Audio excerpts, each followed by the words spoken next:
बहुत सारा blister grafting है, वो फुट पे है, तो ये सब इलाज से संभव है। ये एक दूसरे से फैलने वाली चीज़ नहीं।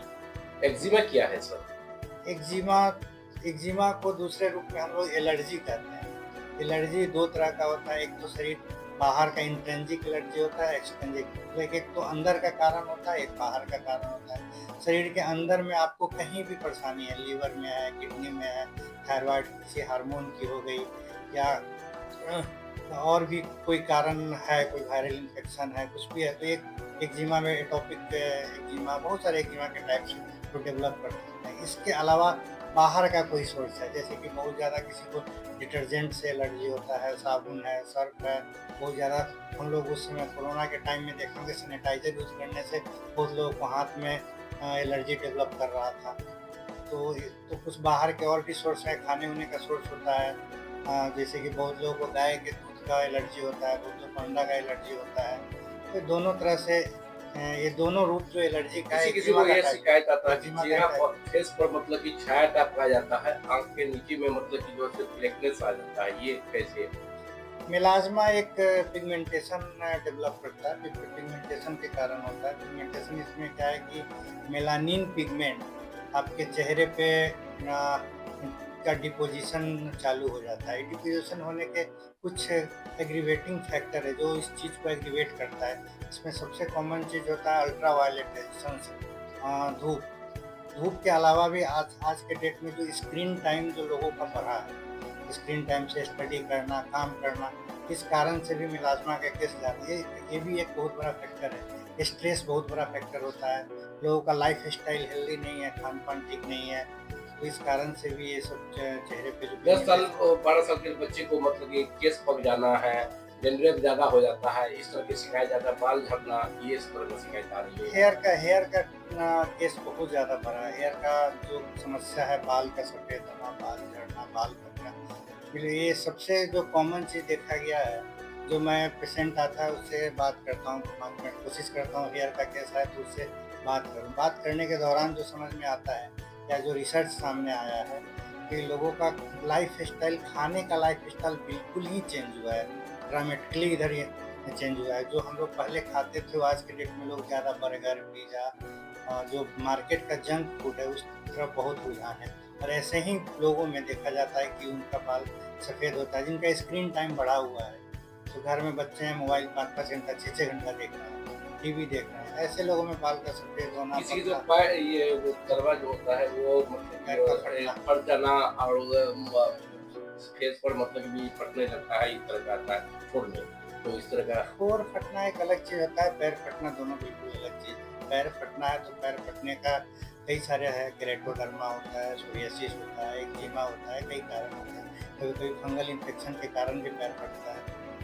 और और ये ओठ पे तो एक अलग हर्पिस वगैरह होता है, या फिर किसी को आफ्टर फीवर उसके कारण ओठ वगैरह फटता मुजफ्फरपुर के बहुत चर्चित व्यक्ति हैं और समाजसेवी का भी काम करते हैं और चमरोग विशेषज्ञ के रूप में जाने जाते हैं। विगत 25 साल से आप इलाज करते हैं। बहुत से डिफिकल्ट केसेस को चमरोग से जुड़ा हुआ लोग को ठीक किए हैं और पूरे उत्तर बिहार में आपका नाम है। लोग जानते हैं कि भाई कहीं कोई किसी तरह का उनको बीमारी चमरोग से जुड़ा हुआ है तो राजेश जी के पास चलिए और वहाँ एकदम ठीक हो जाएंगे। तो बहुत से लोग उसको ठीक किया है। ये लिप्रोसी मिशन में भी आपने रहा है, सेवा दिया है आपने, सदर हॉस्पिटल में भी आपने सेवा दिया है, सब पॉपुलर है। तो ये किस तरह का जो अभी ठंड का मौसम मतलब जा रहा है, अब गर्मी आ रहा है, इसमें कैसे बचना चाहिए वो बताएं? है। मौसम जब चेंज होती है तो सबसे पहले सब लोगों को नमस्कार। मैं डॉक्टर राजेश कुमार, जीवन सत्रा रोड नंबर 4 हेल्थ क्लिनिक से बोल रहा हूँ। जैसा कि इन्होंने सवाल किया है कि जो मौसम चेंज होता है, तो मौसम चेंज के दौरान बॉडी में क्या-क्या रिएक्शंस होते हैं, क्या-क्या कठिनाइयाँ होती है, स्किन को कैसे बचा जाए, कैसे रख-रखाव किया जाए, इसको इस पे बात करनी है। तो जो मौसम चेंज होने के कारण सबसे पहले बॉडी में स्वेटिंग होता है, पसीना आता है, बॉडी का टेम्परेचर डिफरेंस होता है, रूम का टेम्परेचर कुछ और होता है, बाहर जो हम लोग निकलते हैं उसका टेम्परेचर कुछ अलग होता है, और घर पहुँचते हैं तो उसका अलग होता है। तो इस टेम्परेचर डिफरेंस के कारण बॉडी में जो स्वेटिंग होती है, वो स्वेटिंग घर में जो ही कपड़ा जब हम लोग खोलते हैं तो वहाँ पे बहुत सारे इन्फेक्शंस के चांसेस बढ़ जाते हैं। इसी में अगर कोई डायबिटिक का पेशेंट है तो उसमें अलग सा इन्फेक्शंस का सोर्स और अलग और ज़्यादा बढ़ जाता है। इन सब चीज़ों को जो जब घर में जाएँ तो जो स्वेटिंग होता है, इन स्वेटिंग से बचने के लिए स्वेटिंग आने से हम लोग नहीं रोक सकते हैं। जो आया हुआ है उसको अच्छे से क्लीन करें। बॉडी जो मॉइस्ट नहीं है तो उसको मुलायम मॉइस्ट रखने की कोशिश करें। उसके लिए हम लोग जो बहुत सारे मॉइस्चराइज़र या फिर ईज़िली अवेलेबल घर में जो होता है नारियल का तेल, कोकोनट ऑयल का उपयोग करें। तरह-तरह का साबुन का प्रयोग ना करें, जो बहुत ज़्यादा परफ्यूम वाला साबुन हो, जो बॉडी के आपके पीएच के अनुकूल, जैसे कि जो मार्केट में अवेलेबल सोप हो, वो साबुन का उपयोग करना चाहिए। फिर अपना कपड़ा सेपरेट, अलग कपड़ा सेपरेट रखें। इन सब के अलावा भी थोड़ी बहुत इचिंग हो सकती है, वो नेचुरल है। तो क्योंकि हम लोग क्लाइमेट को हम लोग नहीं कंट्रोल कर सकते हैं। तो देखा गया है कि खासकर मार्केट में मतलब कि जो है केमिकल युक्त मतलब कि जो है पाउडर आ गया है और मतलब कि फेस वॉश आ गया है, क्रीम आ गया है, सारा चीज़। तो उससे चेहरा बच्चियों का और मतलब कि लेडीज का खासकर खराब हो जा रहा है। तो कौन सा यूज करना चाहिए, किस तरह उससे बचना चाहिए? चेहरे पे कभी भी मार्केट से क्रीम लेके यूज़ ना करें। इसमें ज़्यादातर जो केस हम लोगों के पास आता है, इसमें 70 से 80% सब लोग एस्टेरॉयड वाली क्रीम यूज़ करते हैं। जो एस्टेरॉयड में कॉमन कुछ एस्टेरॉयड का नाम मैं ले रहा हूँ, जो ट्यूब पे लिखा हुआ होता है। इसमें मोमेटासोन होता है, फ्लूटिकासोन होता है, क्लोविटासोल होता है, बेटनोमेथासोन होता है। जहाँ भी इस तरह का क्रीम आपके कंपोजिशन में दिखे, उसको चेहरा पे यूज़ नहीं, बिना डॉक्टर के दिखाए चेहरा पे यूज़ ना करें। ये सारे क्रीम आपके स्किन को पतला करेगा, चेहरा को लाल करेगा। कभी बहुत ज़्यादा दिन तक यूज़ करने से चेहरे पे बाल भी निकलने लगते हैं। तो इस तरह के क्रीम से बचना चाहिए।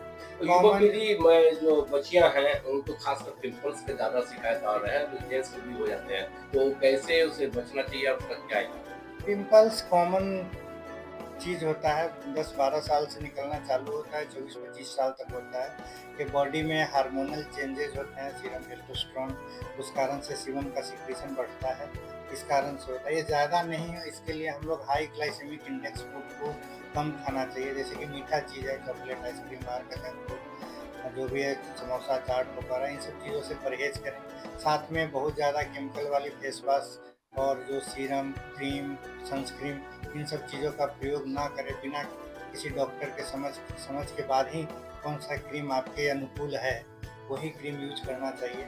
और खान-पान, कॉस्मेटिक, पानी की मात्रा अपना शरीर में बढ़ाएँ, 4 से 5 लीटर तक पानी पिएँ। सोरोसिस जो एक बीमारी है, वो क्या है सर? सोरियासिस एक ऑटो इम्यून डिजीज़ होती है, जो फटने वाली बीमारी नहीं होती है, जिसका इलाज संभव है, इलाज किया जा सकता है।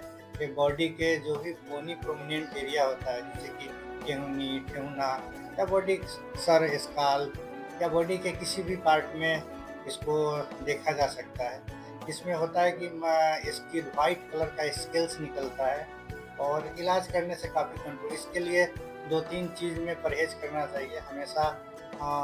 खैनी, जो टोबैको का मात्रा होता है, किसी भी रूप में ना लें, और बहुत ज़्यादा दर्द की दवा नहीं खानी चाहिए। अल्कोहल बिल्कुल नहीं लेना चाहिए। किसी-किसी को देखते हैं हाथ-पैर शक्ल में मतलब कि मतलब इधर से सफ़ेद दाग ये ज़्यादा सफ़ेद दाग, विटिलिगो, ये भी जो कॉमन धारणा माना गया है सफ़ेद दाग में, एक बहुत बड़ा सोशल स्टिग्मा है कि एक दूसरे से फैलता है। ऐसा नहीं होता है। इसको साथ में रहने से, साथ में खाने से, साथ में घूमने से फटने वाली चीज़ नहीं है। इसका भी इलाज संभव है, डॉक्टर से मिल कर के इसका इलाज, बहुत तरह के दवा के साथ-साथ बहुत तरह की सर्जरी होती है। हर एक बीमारी का इलाज खुद ना करें, स्किन का भी अलग-अलग बीमारी, अलग-अलग चीज़ होता है। जो हम लोगों के यहाँ जो समझते हैं उनके लिए तो ठीक है, जो नहीं समझते हैं, सबसे पहले ज़रूरी है अपने रूटीन को फ़ॉलो करें, अपने डाइट को नियंत्रित करें, और जो पानी भराने का टाइम है, स्क्रीन टाइम है, काम करने का समय है, सोने का टाइम है, क्या खाएँ, ये सब चीज़ लगभग सबको पता है। ये सब चीज़ को अपने स्क्रीन से देखें, गूगल में देखें, जहाँ भी देखें वहाँ से इस चीज़ को फ़ॉलो करें, ना कि अलग-अलग आप अपने मोबाइल से बीमारी का नाम खोजते हैं और दवा खोज लेते हैं। दवा खोजते हैं जो एग्जैक्ट उसका साइड इफेक्ट पता नहीं है, यूज पता नहीं है, उस कंपोजिशन दवा की दुकान एक में जाकर दवा ले लेते दवा हैं। ले लेते हैं। एक एक दवा हर एक कई बीमारी में काम आता है। एक पैरासिटामोल कई तरह के बुखार में काम आता है, एक क्रीम कई तरह की बीमारी में। तो उस चीज़ को जज ना करें, आपके हाथ में है कैसे खाएँ, कैसे रहें लाइफ़स्टाइल को, ये मेरा एक सुझाव है, इस पे